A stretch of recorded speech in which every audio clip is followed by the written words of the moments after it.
His mansion loomed before me, a modern fortress of privilege.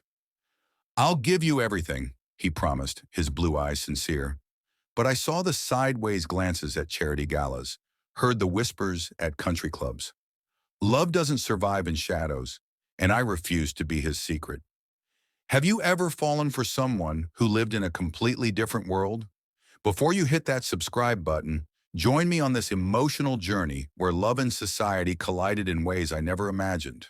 My story might just help you navigate your own heart's impossible choices. 5 years ago, I was just finding my footing in Chicago's competitive art world.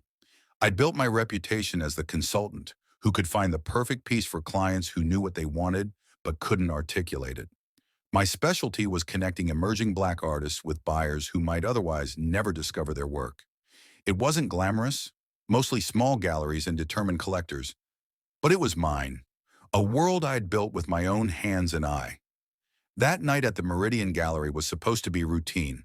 Another opening, another chance to network, another evening of explaining to wealthy patrons why this particular artist's perspective mattered. I wore my signature look, a vintage black dress, bold earrings my grandmother had given me, and the red lipstick that was my armor against a world that often tried to make me invisible. I noticed him immediately. You couldn't not notice Jeremy Whitfield. It wasn't just that he was clearly the wealthiest person in the room, though the way people orbited around him made that obvious. It was the way he actually looked at the art, taking time with each piece while others merely glanced before moving to their next glass of champagne. When our eyes met across the gallery, I quickly looked away. Men like him, white, wealthy, from old money, they didn't typically see women like me except as exotic curiosities. I'd been down that road before with collectors who wanted to diversify more than just their art collections. So when he approached me, I had my professional smile ready, prepared to redirect his attention to the artwork. The contrast between vulnerability and power in her brushwork is remarkable, he said, nodding toward a canvas I'd been advocating for all night. No introduction, no small talk. Just a direct observation that caught me off guard because it was exactly what I'd been thinking. "You have a good eye," I replied, still cautious. "Most people miss that tension entirely." "I'm Jeremy," he said, offering his hand, "and I have the feeling you're about to tell me everything I'm missing about this piece." There was something disarming about his smile, not presumptuous, but genuinely interested. For the next hour, we moved through the gallery, debating perspectives and sharing observations. He knew his art history, but listened when I spoke about the cultural context he'd missed. Not once did he talk over me or dismiss my viewpoint, a refreshing change from most wealthy collectors I'd encountered. "Coffee," he suggested as the event wound down. "There's a place around the corner that stays open late." I hesitated. Every instinct built from years of navigating spaces where I was the only Black woman in the room told me to politely decline. But something about our conversation had felt genuine, unmarked by the usual power dynamics. "Just coffee," I agreed. Coffee turned into dinner when we realized the cafe was closing.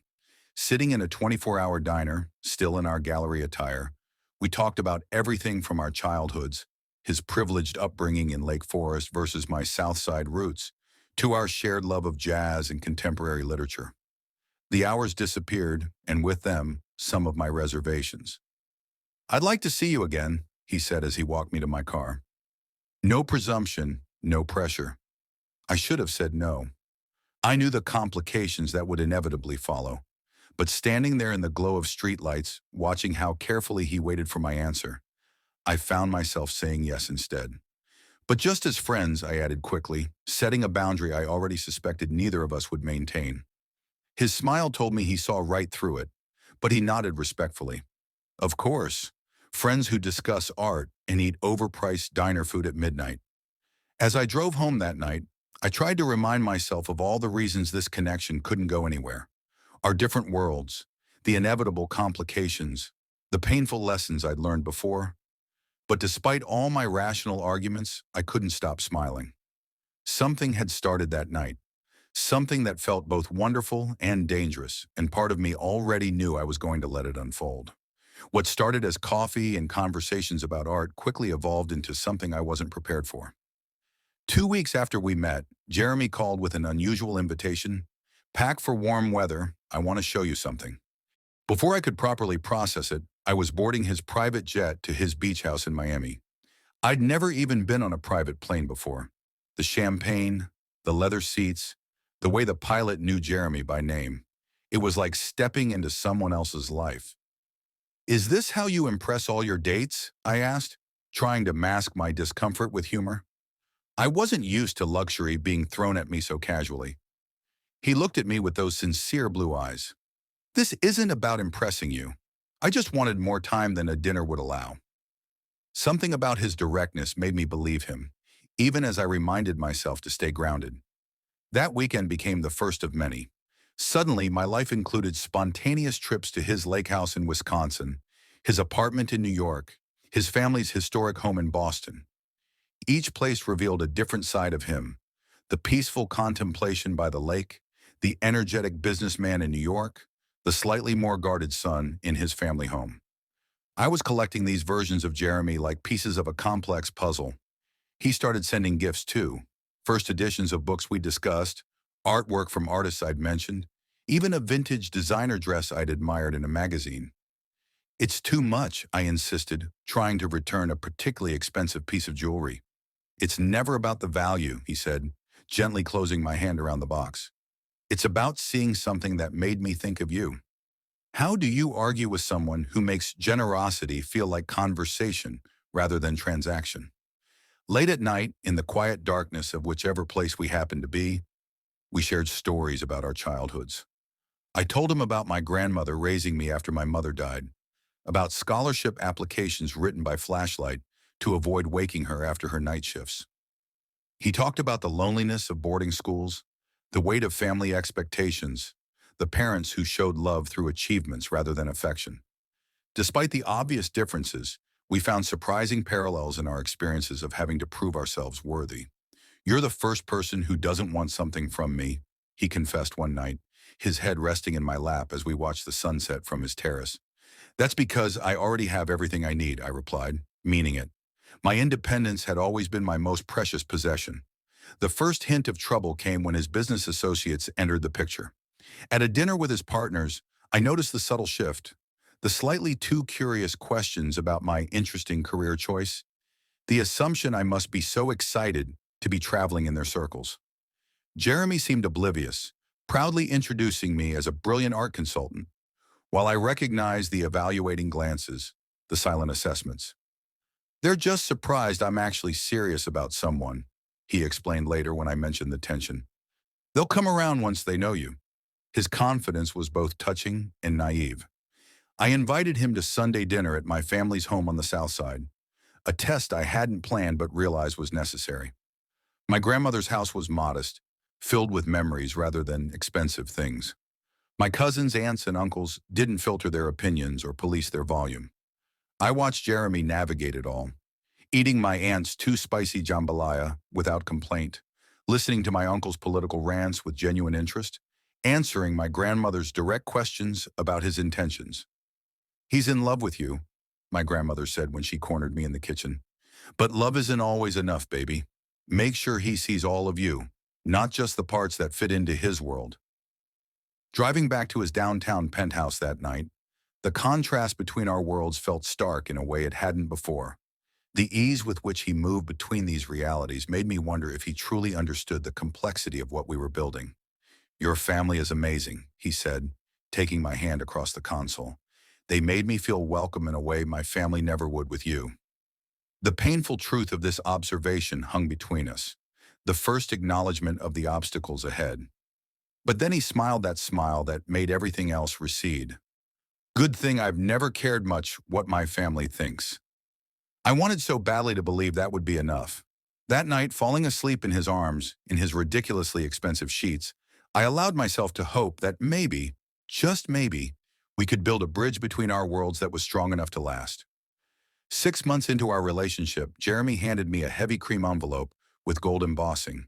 My family's annual charity gala, he explained, watching my reaction carefully. I want you there with me. The invitation represented a milestone, the first official family event, his world acknowledging us as a couple. At least that's what I thought it meant. I spent weeks preparing, finding the perfect dress, practicing small talk about topics I'd researched, even learning which fork to use for which course. The night of the gala, looking at my reflection in the mirror of his guest bathroom, I barely recognized myself. Not because of the expensive dress or the professional makeup, but because of the anxiety in my eyes. I'd never worried about being enough before Jeremy. "You look stunning," he said when I emerged, his eyes filled with genuine admiration. For a moment, my confidence returned. We were in this together. That feeling lasted until we arrived at the gala. "Jeremy, darling," his mother air-kissed both his cheeks before turning her carefully measured smile to me. "And you brought your art consultant. How lovely." The slight pause spoke volumes. "Mother, this is Zora, my girlfriend," Jeremy corrected firmly, his hand finding the small of my back. "Of course," she replied, her smile never reaching her eyes. "Do make sure to introduce her to the Hamiltons. They're looking for someone to revamp their collection." Just like that, I was reduced to a service provider, not a partner. Throughout the evening, I noticed a pattern. In groups, Jeremy kept a careful distance, not obvious enough for me to call him on it, but enough that no one would immediately assume we were together. When introducing me, he'd mention my profession first, our relationship second, if at all. I told myself he was just being professional in a business-focused environment. Then I overheard them in the bathroom, his mother and her friends, unaware I was in the stall. "He's always had these phases," his mother sighed. "Remember the activist girl in college? At least this one has some cultural understanding that could be useful for the foundation." "Charlotte, be practical," another voice chimed in. "The Whitfields have maintained certain standards for generations. James would never allow Jeremy to actually settle down with—" "She seems intelligent enough to understand the situation," his mother interrupted. "These arrangements can work as long as everyone knows their place." My hands shook as I applied fresh lipstick in the mirror after they left. Their words confirmed what part of me had suspected all along. I was acceptable as a temporary diversion, perhaps even a useful business contact, but never as family. Later that night, his mother cornered me on the terrace. "Jeremy has always had a soft heart," she said, swirling her champagne. "But you should know that as the heir to the Whitfield fortune, he has certain responsibilities to uphold family traditions." Her smile was practiced, perfect. "I'm sure a smart woman like you understands what I'm saying." When I told Jeremy about these encounters on the drive home, his reaction surprised me. "My mother is from a different generation," he dismissed, squeezing my hand. "They just need time to see what I see in you." "And what exactly is that, Jeremy?" I asked quietly. "Because tonight it felt like I was your exotic accessory, not your partner." "That's not fair," he said, genuine hurt in his voice. "I'm proud to be with you. They're just traditional. Once they know you better, will they ever really know me? Or just the version of me that fits into their charity galas and country clubs?" The pattern continued. In private, at my apartment, on our trips, Jeremy was loving, present, fully engaged in our relationship.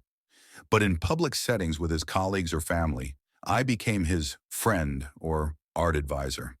He never corrected people who expressed surprise at our relationship. At restaurants frequented by his social circle, he'd request tables in the back. Small things easily explained away, but forming a disturbing pattern. My friends started noticing too. "Girl, does he ever take you to events where his people are?" Maya asked over brunch. "Because all I see is him happily participating in your world, but where's the reciprocation?" "It's complicated," I defended, but her words stung because they echoed my growing concerns. The breaking point came at his country club. We were having lunch on the terrace when one of the board members stopped by our table. "Jeremy, good to see you," the older man said before turning to me with barely concealed curiosity. "And who might this be?" Before Jeremy could answer, the man continued. "Are you helping with the diversity initiative for our art collection? The board has been pushing for more inclusive pieces." I waited for Jeremy to correct him to say, "This is Zora, my girlfriend." Instead, he smiled politely and said, "Zora is one of the best consultants in the city. We're actually discussing some potential acquisitions for the club." Something broke inside me at that moment. Not because of the board member's assumption, but because of Jeremy's comfortable slide into presenting me as a business contact. The Jeremy who proudly held my hand in my neighborhood, who engaged passionately with my family, seemed to vanish in his own world, replaced by someone who kept me adjacent to, but never fully part of, his life. I need to use the restroom, I said, standing abruptly. In the privacy of the bathroom stall, I let the tears come, finally acknowledging what I'd been trying to ignore. Loving Jeremy was one thing, but being loved by him only behind closed doors was something I wasn't sure I could accept. The executive dinner should have been just another night of polite smiles and careful conversation, but somehow it became the moment everything changed. Jeremy had invited me as his plus one to his company's annual leadership event, a rare corporate function where I was officially acknowledged. I'd felt hopeful, thinking perhaps we were turning a corner. That hope dissolved when I saw the seating chart. Jeremy was at the head table with the other executives and their spouses. I was seated 3 tables away with the marketing team members I'd never met. When I caught his eye across the room, he mouthed sorry, with an apologetic shrug that suggested this arrangement was out of his hands. But we both knew the truth. He hadn't fought for me to be by his side. I made pleasant conversation with strangers all evening, watching from a distance as Jeremy charmed the room, perfectly at ease in this world where I was an afterthought. One of the wives at my table leaned over during dessert. "You're Jeremy's friend, right? The art girl? He's such a catch. My niece has had her eye on him forever. His mother and I keep trying to set them up." She laughed as though we were sharing a harmless joke. The drive back to his penthouse was silent. When we finally arrived, the words I'd been holding back for months came pouring out. "Am I ever going to be more than your secret?" I asked, my voice steady despite the storm inside me. "Because I'm tired of being the woman you love behind closed doors, but barely acknowledge in your real life." "That's not fair," Jeremy protested, genuine confusion in his eyes. "I invited you tonight, didn't I? I'm not hiding you. 3 tables away, Jeremy, with people who think I'm just the art girl while your mother shops for more appropriate options. That's the definition of hiding." "The seating wasn't my decision," he argued. "Corporate politics. It's never your decision, is it?" I interrupted. "Not at the gala, not at the country club, not tonight. Somehow these things just happen, and you never quite manage to correct them." He ran his hands through his hair, frustration evident. "What do you want from me, Zora?" "I'm trying. You know how much I care about you." "I want you to see me," I said, my voice breaking. "All of me, not just the parts that are convenient or exotic or interesting. I want you to be proud to have me by your side, not tucking me away like something shameful." "I am proud of you," he exclaimed. "You're the most amazing woman I've ever known." "Then why does no one in your world know that? Why am I always the consultant, the friend, the business contact? Why does your mother still think I'm a phase you're going through?" The pain in his eyes was real. My family's complicated. My world is complicated. "And I'm not worth the complication?" The question hung between us like a physical thing. What happened next caught me completely off guard. Jeremy dropped to one knee, pulling a small box from his pocket. "I had this whole evening planned differently," he said, his voice unsteady. "This isn't how I wanted to do this, but maybe this will prove how serious I am about us." The ring inside was stunning, a flawless diamond that probably cost more than my annual salary. But as he held it toward me, all I could think was, this isn't the answer to anything we're actually talking about. "Jeremy," I said softly, "a ring doesn't fix this. I want to marry you, Zora. I want to build a life with you." "And what would that life look like?" I asked. "Would I still be seated 3 tables away at company events? Would your mother still be introducing your fiancé, rather than wife, as the art consultant? Would we live in this penthouse where none of your neighbors look like me? Where I'm still the outsider?" His silence told me everything. "I need some time," I finally said, gathering my purse. "Don't follow me." The week that followed was the hardest of my life. I moved through my days like a ghost, canceling client meetings and ignoring the constant stream of texts and calls from Jeremy. The diamond ring, which he'd pressed into my hand as I left, sat untouched on my dresser, a beautiful, empty promise. On the 5th day, I went to see my grandmother. At 82, she had witnessed more of life's complexities than anyone I knew. I found her on her porch, shelling peas into a plastic bowl, just as she'd done throughout my childhood.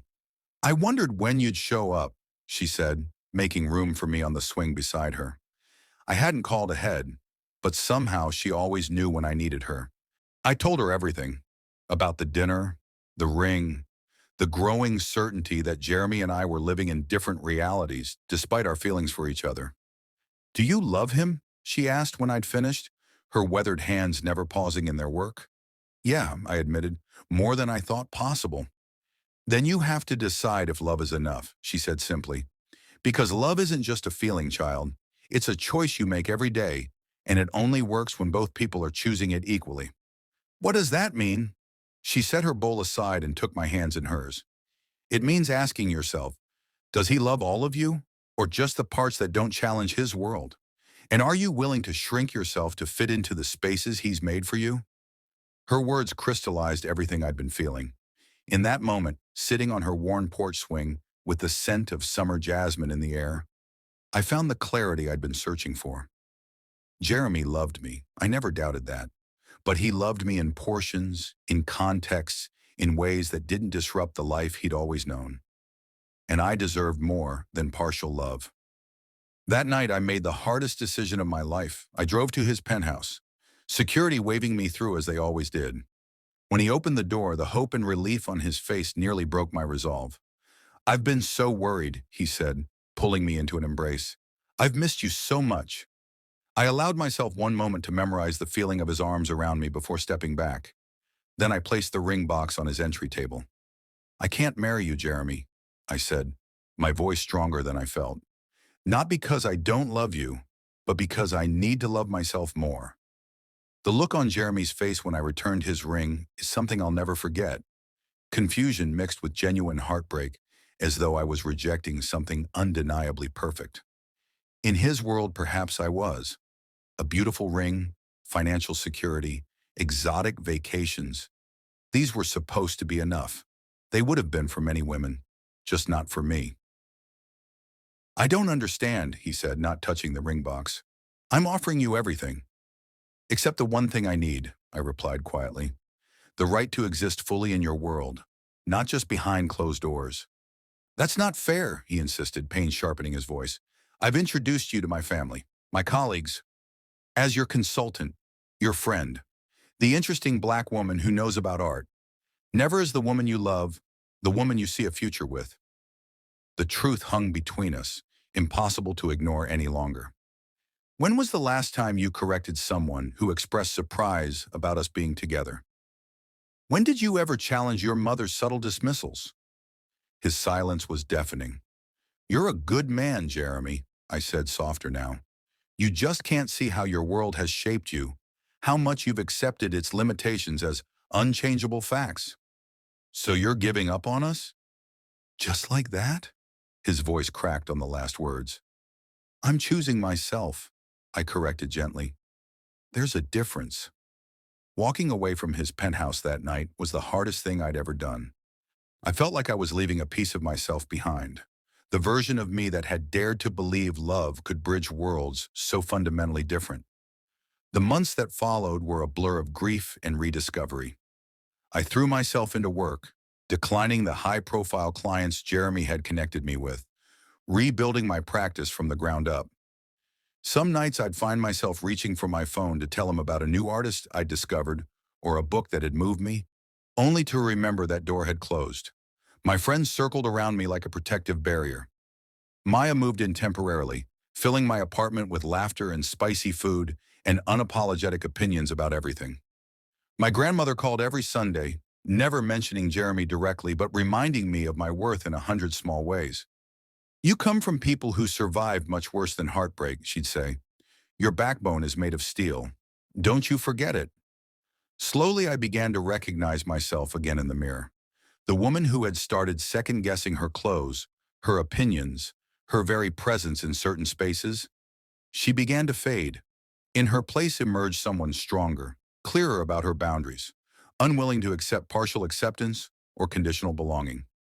4 months after our breakup, I took the biggest professional risk of my career. Instead of continuing to connect black artists with wealthy white collectors, essentially serving as a cultural translator, I decided to open my own small gallery in Bronzeville.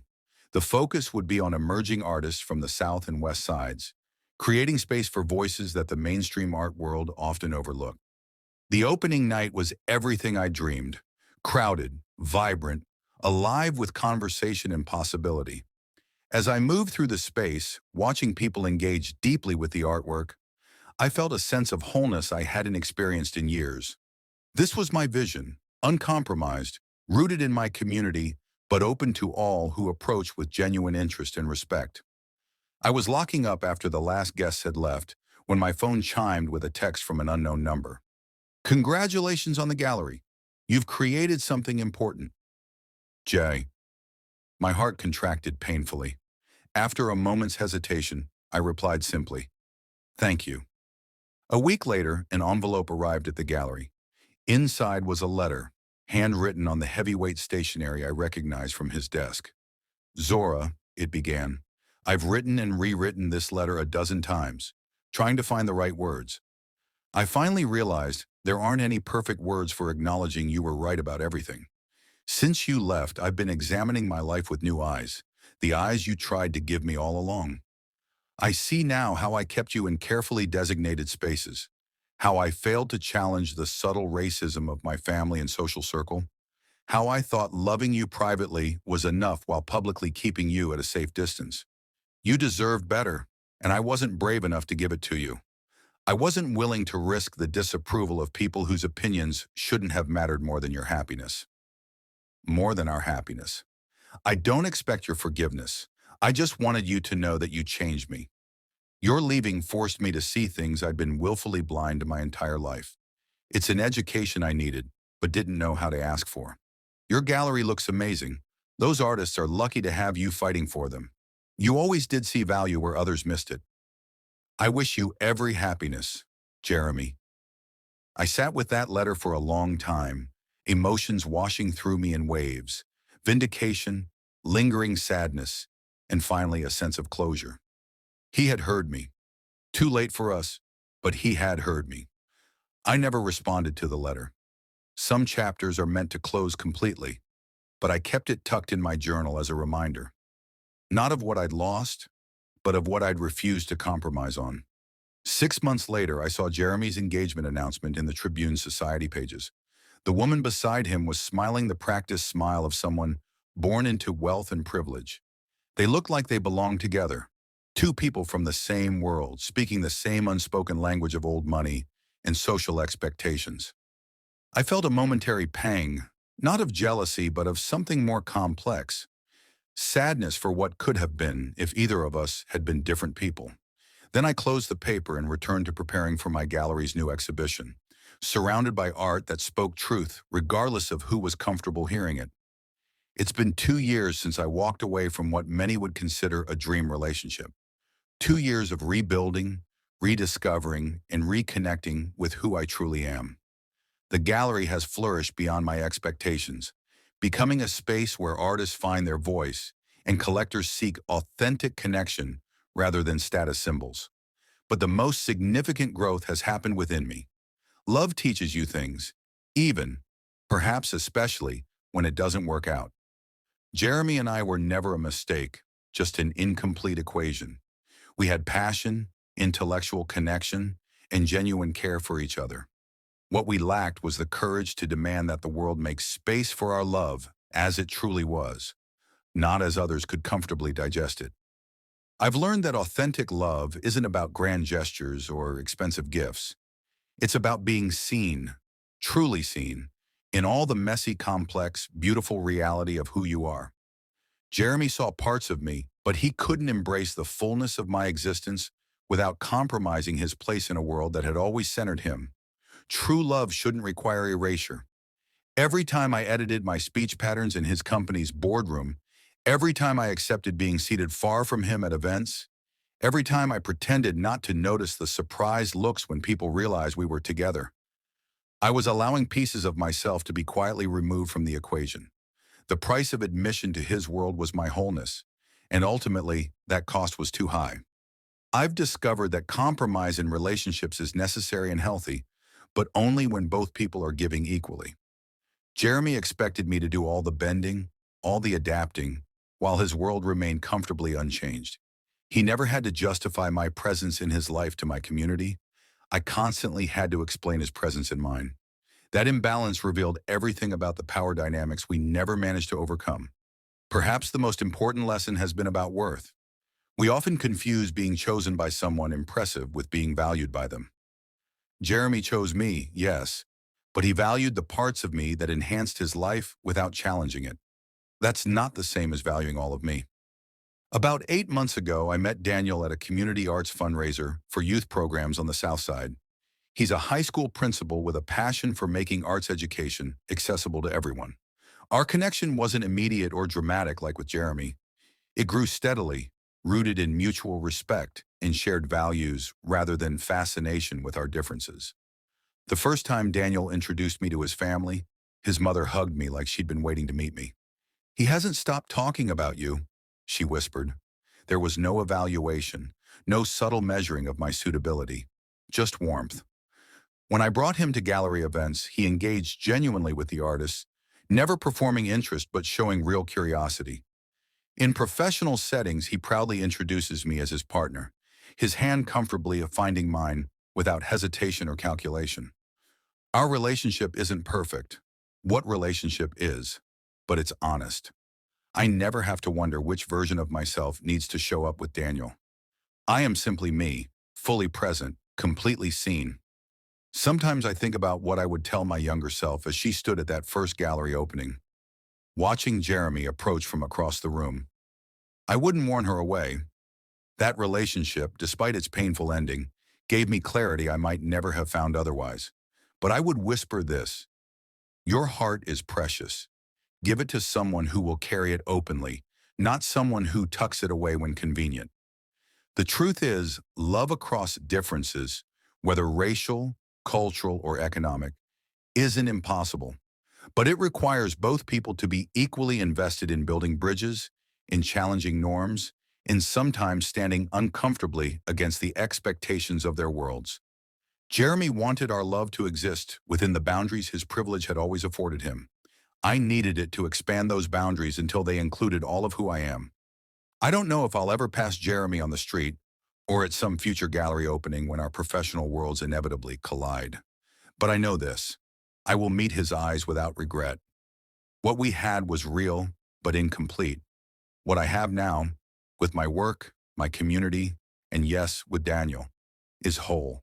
So if you're listening to this and something in my story resonates with your own experience, remember, you deserve to be chosen completely, not selectively. You deserve love that stands in full daylight, not just behind closed doors. And most importantly, you deserve someone who sees the worlds you move between not as obstacles to overcome, but as essential parts of the person they love.